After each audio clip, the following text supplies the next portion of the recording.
I just interviewed Dominic Sicali. He was Who's a that? hitman. He was a hitman for the Bonanno crime family. Oh, word. And he was selling drugs during this time. And I remember I brought up this story about Edward Byrne and the crackdown and everything. How much like that. time did he do? He got caught? He got caught. He did like 20 years altogether. 20 years? Right. Okay. That's not bad for a hitman. Caught a few bodies, yeah. Oh, he also cooperated.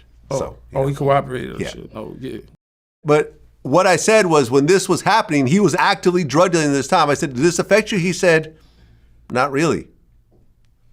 The police were focusing on the high profile murders.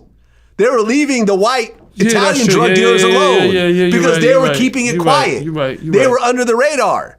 So this huge national crackdown and oh my God, cop killer queens, you know, it's a catchphrase. You're right. They're leaving the mafia guys to sell probably even more coke because they're keeping it under the radar. Right. This is what I'm saying. It's a reactive organization. They react to public outrage and to the media. That's all I'm saying. You're right. All I'm saying. But the tape don't make it better. Tape makes it worse. It made it worse. It made it way worse. You know what I'm saying? But R. Kelly had a tape.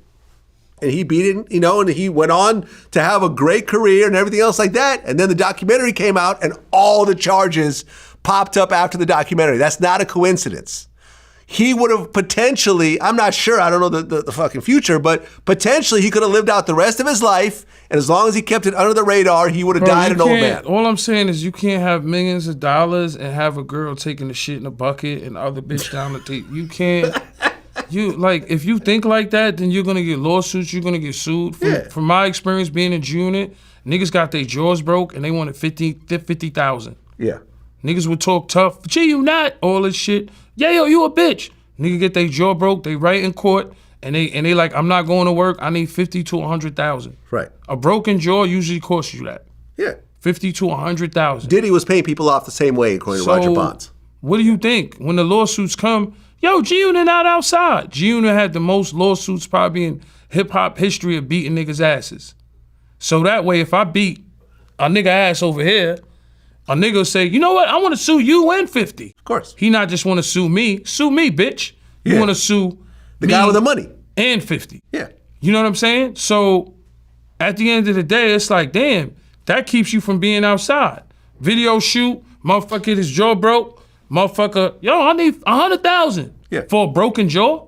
So I'm paying $100,000 for a motherfucker's broken jaw. And these are the things people need to know, because if you wake up and a girl got a foot in the pussy because you and your man want to go on a wild escapade or running around in the hotel. See, when you got a motherfucker that has a brain and smart, 50 will tell you, we on the road, he'll tell you, listen, that girl you got in your room is a stranger. She could take your jewelry. She could say you did whatever you want. And don't have no babies on the road. That's the type of nigga he was telling us, because he was smart enough to school us the game. Like, yo, this bitch is a stranger. She could lie on you. She could shoot you. She could do whatever she wants to do to you. You got a stranger in your room. If you got 50,000 in your room and you decide you want to have a bitch in your room, that's on you, brother. That's on you. But that's moving stupid. 50,000 jury, you gonna get lined. You could get lined up. Bitch could fall asleep. Bitch could drug you. Anything could happen.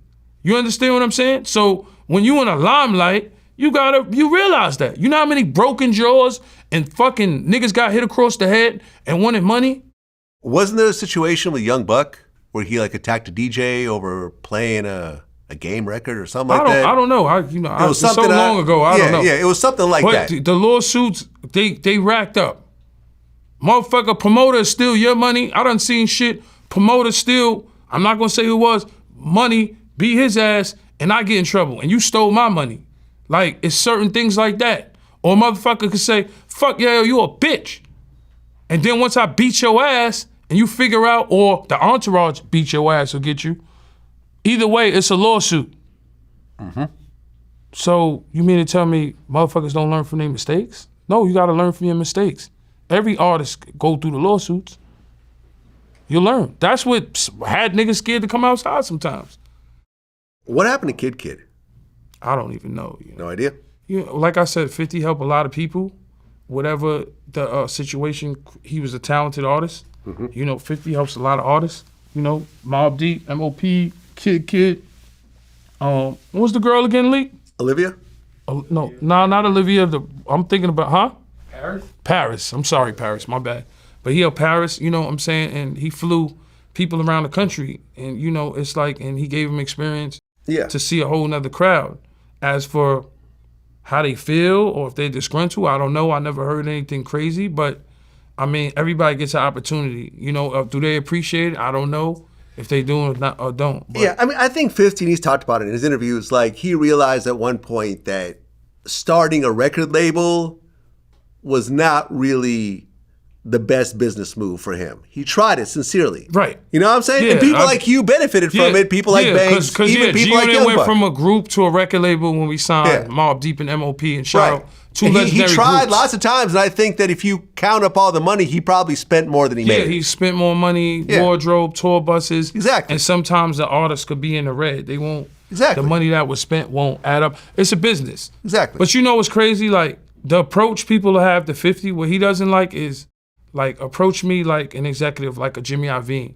A motherfucker try to approach 50 like he's not like a big time executive icon. He's an executive icon. Approach him like you would approach a Jimmy Iovine or Bill Gates or anybody. You know what I'm saying? As well as a Jay-Z with Warren Buffett. These guys is like on a fucking whole nother fucking level, bro. I just seen Drake come out of a restaurant with Bill Gates. Like, what the fuck are they up to now? Who, Dr. Dre? Yeah. It was just, you can Wow. look it up. Okay, Look it up. I believe it. Look it up. So, because you know we always fucking look up the proof. Bill Gates came out the restaurant and Dr. Dre came right behind him.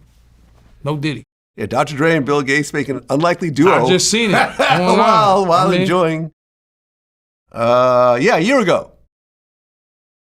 Yeah. But But it just having surfaced dinner now. together. I don't know. No, It's you're right. just starting to surface No, now. so it was like a year ago. Yeah, but it was It was surfacing May online 2023. now. Okay, well, it's surfacing online now. It was last year.